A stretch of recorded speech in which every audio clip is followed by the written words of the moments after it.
예루살렘에는 복음의 말씀을 듣고 예수님을 믿는 사람들이 점점 늘어나게 되었어요. 믿는 사람들은 더욱 열심히 복음을 전했어요.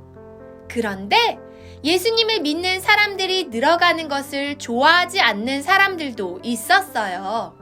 바로 예수님을 하나님의 아들이라고 생각하지 않는 사람들이에요. 이 사람들은 집마다 돌아다니며 예수님을 믿는 사람들을 찾아 감옥에 가두었어요. 이렇게 예수님의 제자들을 찾아 없애버리려고 앞장선 사람 중에는 사울이라는 사람이 있었어요. 예수님을 믿는 사람들은 사울의 일당들의 눈을 피해 다른 지역으로 흩어질 수밖에 없었어요. 다른 지역으로 가면 내가 못 찾을 줄 알고? 거기서도 예수를 전하고 있겠지? 다메섹에 가서 다 잡아와야겠다. 사울은 여러 회당에 가져갈 편지를 가지고 다메섹으로 떠났어요. 그런데 갑자기 하늘로부터 아주 밝은 빛이 사울을 비췄어요. 사울은 너무 눈이 부셔서 그만 땅에 엎드렸어요. 그때 소리가 들렸어요. 사울아, 사울아, 네가 왜 나를 괴롭히느냐? 사울은 깜짝 놀라 움직일 수도 없었어요. 나는 네가 괴롭히는 예수다. 너는 일어나서 성으로 들어가거라. 네가 해야 할 일을 알려줄 사람이 있을 것이다. 사울은 몸을 일으켜 눈을 떴어요. 그런데 이게 무슨 일이죠? 사울이 앞을 볼 수 없게 되었어요. 사울은 보지 못한 채로 사람들의 도움을 받으며 겨우 다메섹에 도착할 수 있었어요. 사울은 그곳에서 3일 동안 앞도 보지 못하고 먹지도 마시지도 못하며 예수님이 말씀하시는 사람을 기다렸어요.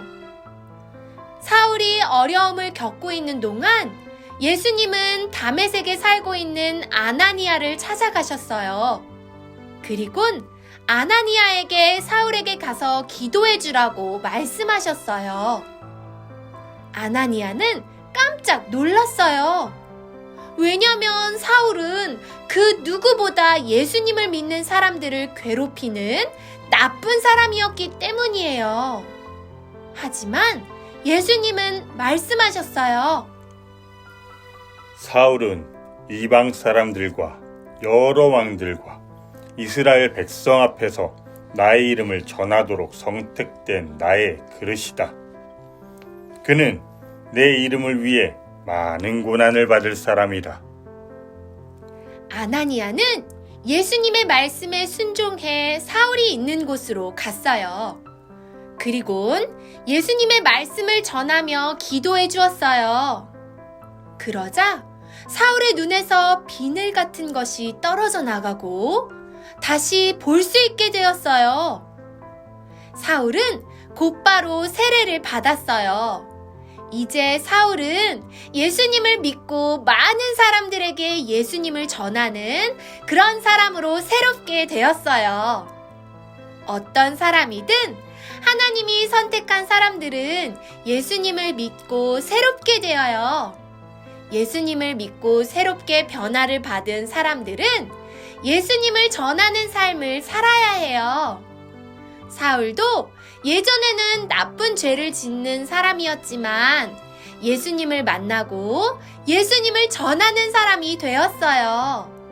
이처럼 하나님은 우리도 예수님을 전하기 위해 선택해 주셨어요. 예수님을 전하기 위해 하나님께서 나를 불러주셨음을 믿고 담대하게 예수님을 전하는 우리 친구들이 되어요.